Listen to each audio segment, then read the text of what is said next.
Municipality అనేది చాలా under development మీద ఉంది. సో వాటిని ఎక్కువ చేయడం వల్ల మనకి రోడ్స్ క్లీన్ ఉండడం అవన్నీ చేస్తే బాగుంటుంది అనేసి కోరుకుంటున్నాము. దానికి తోడు మనకి మోడీ గారు ఇక్కడ రావడం మనందరికీ చాలా మంచిదే. ఎందుకంటే కొత్తగా రైల్వే సెక్టర్లోకి వస్తున్నారు కాబట్టి మనకి ఎంప్లాయ్మెంట్ ఎక్కువ ఉంటుంది. అంతా మనకి ఇంకా డెవలప్మెంట్ సైడే మనం వెళ్తున్నాం కాబట్టి బాగుంటుంది. సో దానికి తోడుగా మనకు కావాల్సింది ఏంటంటే ఈ మున్సిపాలిటీ ఒకటి చాలా ప్రాబ్లం అయిపోతుంది. బీచ్ రోడ్స్ కానీ లేకపోతే అటు సైడ్ మధురవాడ సెక్టర్ కానీ ఈ ఏరియా అంతా మున్సిపాలిటీ అనేది చాలా తక్కువ ఉంటుంది. సో పొల్యూషన్ ఎక్కువ అవుతుంది మనకి. దానివల్ల అది కూడా మనకి మోడీ గారు గుర్తించి మనకి అది కూడా దాంట్లో కూడా ఏమన్నా ఇంకా ఎంప్లాయ్మెంట్ రిక్రూట్ చేసుకోవడము ఇంకా ఎక్కువ చేస్తే బాగుంటుందని కోరుకుంటున్నాము. వైజాగ్లో ఉన్న ఈ రోడ్స్ కానీ ఈ ఇన్ఫ్రాస్ట్రక్చర్ డెవలప్మెంట్ కానీ మనకు తెలిసినట్టుగా వైజాగ్ని క్యాపిటల్ చేద్దామని అనుకున్నారు. ఆ తర్వాత ఈ కైండ్ ఆఫ్ డెవలప్మెంట్ మా అందరికీ యూత్కి చాలా యూజ్ అవుతుంది.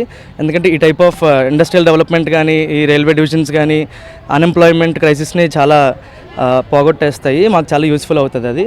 సో ఈ సందర్భంగా ఆయన వచ్చి ఇవన్నీ రికగ్నైజ్ చేసి ఈ ప్రాబ్లమ్స్ని సెంట్రల్లో వాళ్ళు క్యాబినెట్ మీటింగ్స్ అయి పెట్టుకొని మాట్లాడి ఇంకా ఇలాంటి సిటీస్ని సెవరల్గా డెవలప్ చేసి వీటిని కూడా బెంగళూరు, చెన్నై ఆ స్టేట్కి తీసుకెళ్తే మంచిదని మా యూత్ ఒపీనియన్. ఎన్డీఏ ప్రభుత్వం వచ్చిన తర్వాత తొలిసారిగా విశాఖపట్నాన్ని సందర్శించడానికి మోడీ వస్తున్నారు. ఇక్కడ కార్యక్రమాలన్నీ డెవలప్మెంట్స్ అవుతాయనే ఆశతో ఇక్కడ ప్రజలు ఉన్నారు. ఒకటి రైల్వే జోను, 2 స్టీల్ ప్లాంట్ పునరుద్ధరణ, నెక్స్ట్ ఐటీ సెక్టర్ ఇవన్నీ డెవలప్ చేస్తారని ఇంకా బాగుంటుందని ప్రజల జీవన విధానం మెరుగుపడుతుందని ఆశిస్తున్నాం. ప్రధానమంత్రి స్థాయి వ్యక్తి మన విశాఖపట్నం వచ్చి విశాఖపట్నం ప్రజల తాలూకా పరిసరాలు, పరిస్థితులు, సమస్యలు తెలుసుకొని పరిష్కరించే దీనిగా వెళ్తే బెస్ట్.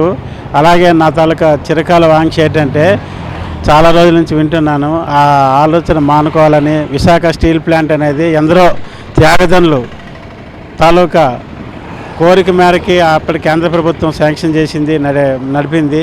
ఇప్పుడు దీన్ని ప్రైవేట్ పరం చేస్తామంటే ప్రైవేట్ పరం చేయకుండా ప్రభుత్వ హయాంలో ఉంటేనే ప్రజల తాలూకా ఆస్తి అనుకుంటాం, ప్రజల హక్కు అనుకుంటాము.